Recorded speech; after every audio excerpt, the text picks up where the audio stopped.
Good morning, campers. This is Crusader Rabbit KBNY 5962 starting our broadcasting day.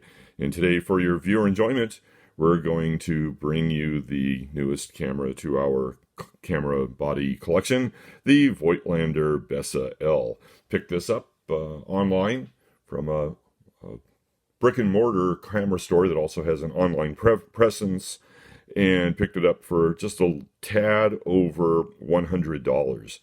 Now, the Bessa L is a Leica LTM mount, 39 millimeter screw mount, LTM Leica thread mount. And fitted with it is a Leica copy, Leica Elmar copy. It's the Industar 22. It's a 5 centimeter or 50 millimeter lens. Goes from f 3.5 to f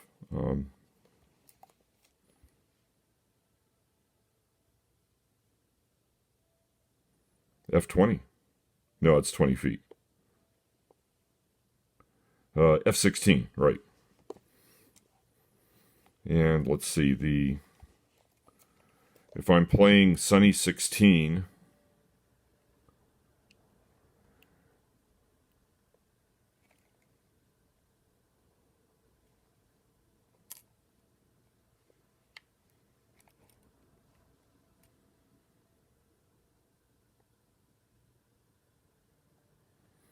and if I put f16 at infinity, then it looks like I'm somewhere between 1.7 and 2 meters on my short focusing distance for the lens.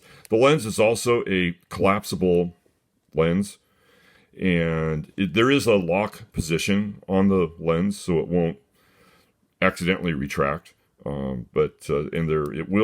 It will unlock, and then however, you don't want to take this collapsible lens and retract it all the way into the camera, because the camera is just too thin, and you'll end up ramming the barrel of your lens right into your shutter.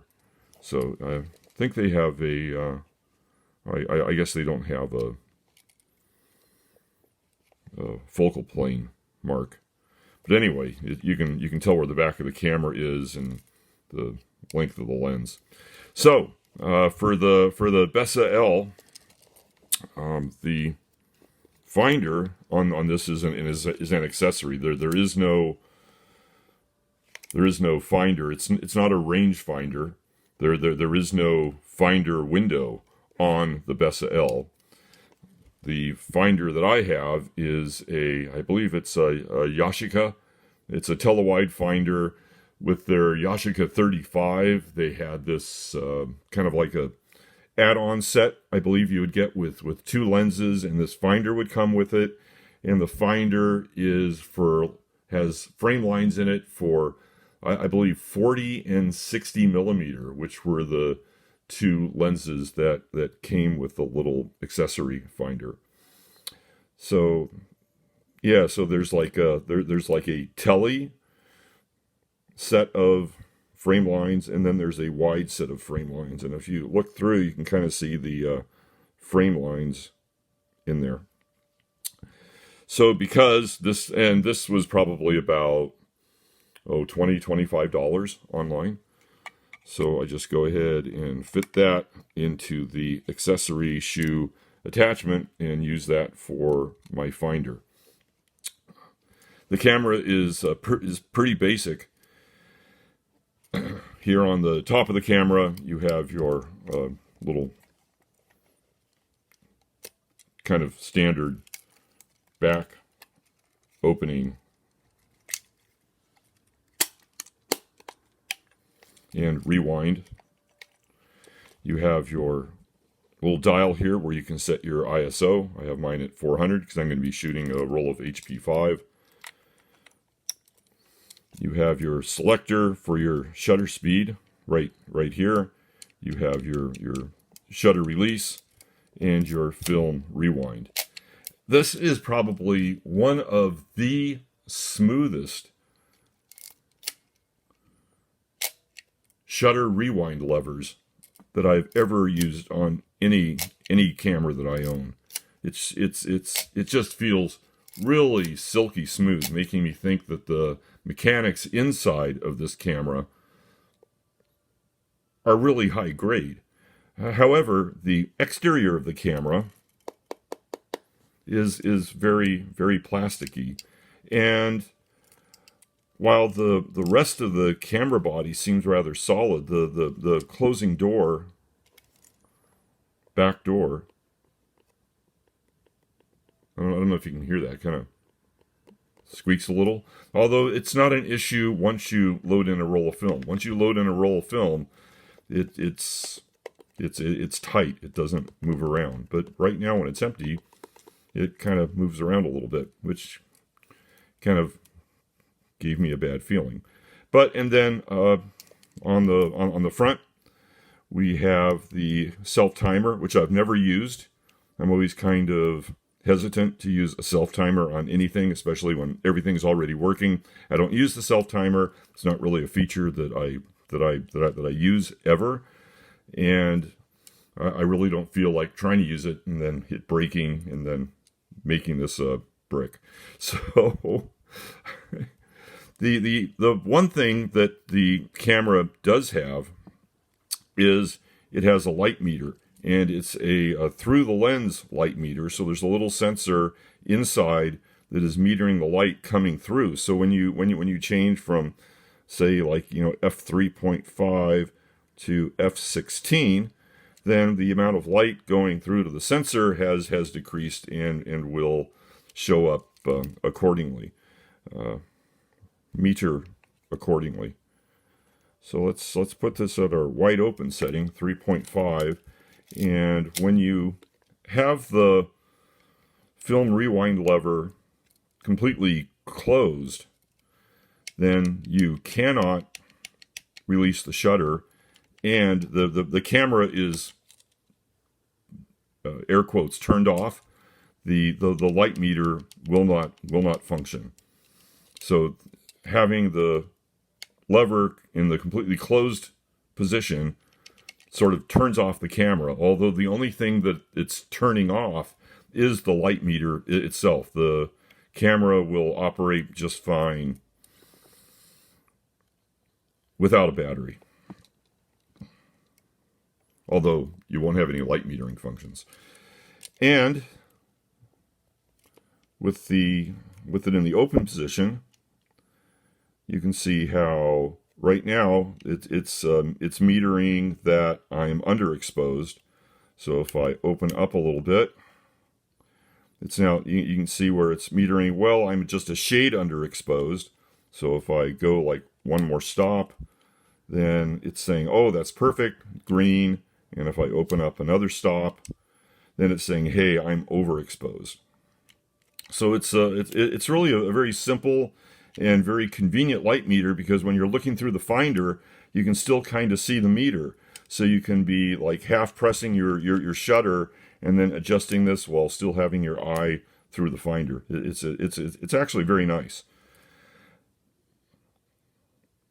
And just wanted to walk really quickly through all of the shutter speeds for you at 1/2000th of a second. And then at 1/1000th of a second. That's what it sounds like. And then at 1/500th of a second. And then at 1/250th of a second. And then at 1/125th of a second. And then at 1/60th of a second. Starting to sound a little slower. And at 1/30th of a second, definitely sounding slower. And at 1/15th of a second, and at 1/8th of a second, and at 1/4 of a second,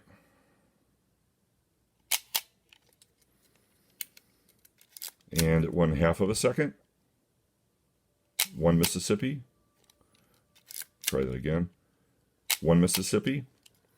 So that's finishing a little quicker than my 1 Mississippi. And at 1 second. 1 Mississippi. 1 Mississippi. It's about a second. I think these speeds are somewhat accurate. And then there's also a B setting. So shutter seems to be working just fine. I really love the way the Film Advance lever feels. It's really silky smooth.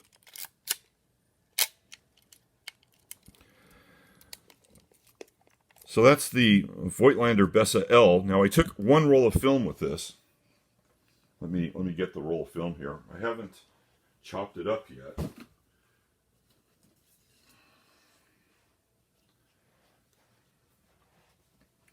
And everything seemed to, I don't know, you probably can't see.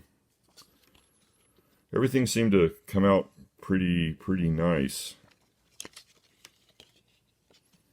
If I move this and do this as a background, can you kind of see that there's images on here?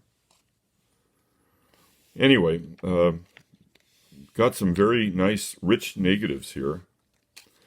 And the Film Advance mechanism seemed to be working really well, except I got to this part of the roll right here.